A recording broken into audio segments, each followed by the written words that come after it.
Mr. President. I think this is such an instructive discussion because we are talking about human lives here. This bill was modeled, and the other bill that you saw earlier this session, on what is happening in Germany. In Europe, they're far ahead of us in responsible fertilization through in vitro work. Why would anyone super ovulate a woman to produce 10 or 18 or more eggs, which is so very hard on her body? Why would anyone fertilize multiple embryos when you could keep those eggs frozen if you wanted to, and then you can fertilize a couple now, you can fertilize a few later?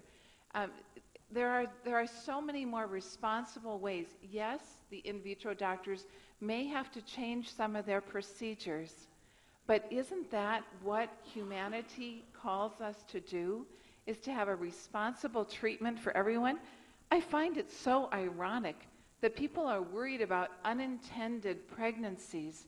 When we heard from the organization Resolve, we have 110,000 infertile people in this state.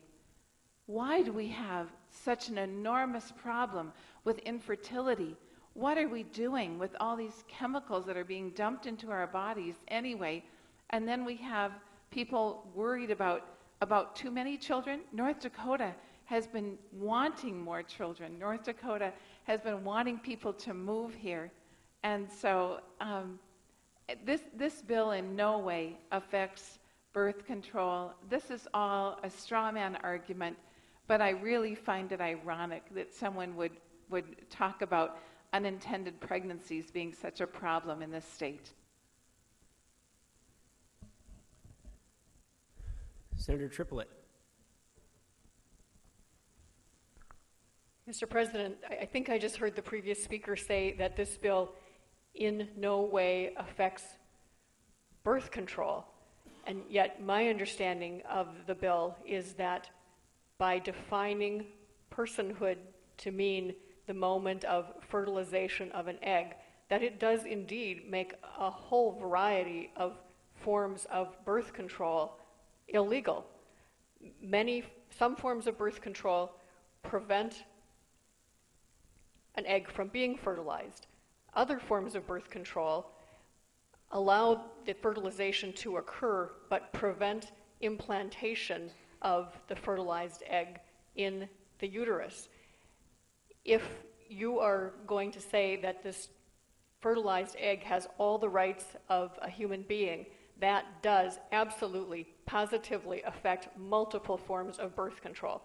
And I think that what all of us are trying to accomplish in this state, the goal that we have in common, is to prevent unintended pregnancies, with the possible exception of the previous speaker, who apparently thinks that we should breed our way into a higher Senator, population. please confine your remarks to the bill. Absolutely, this does affect birth control. This interferes with the right of every woman of childbearing age in North Dakota to make decisions about her reproductive rights. Please vote no. Senator Berry.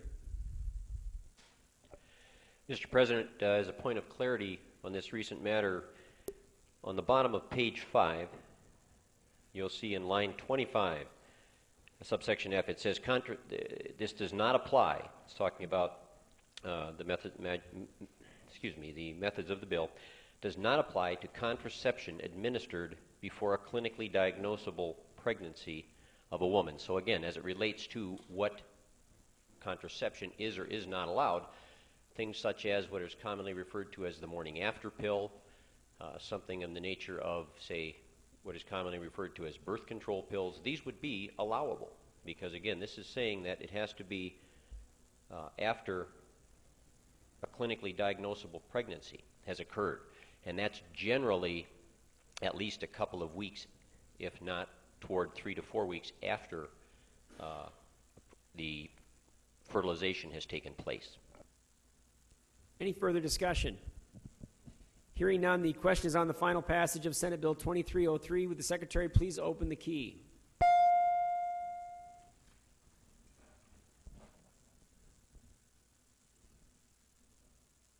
All senators have voted. Any senator wishing to change their vote? Secretary, close the key. Final tally on Senate Bill 2303 reveals 24 senators voting yea, 23 senators voting nay. The bill is passed.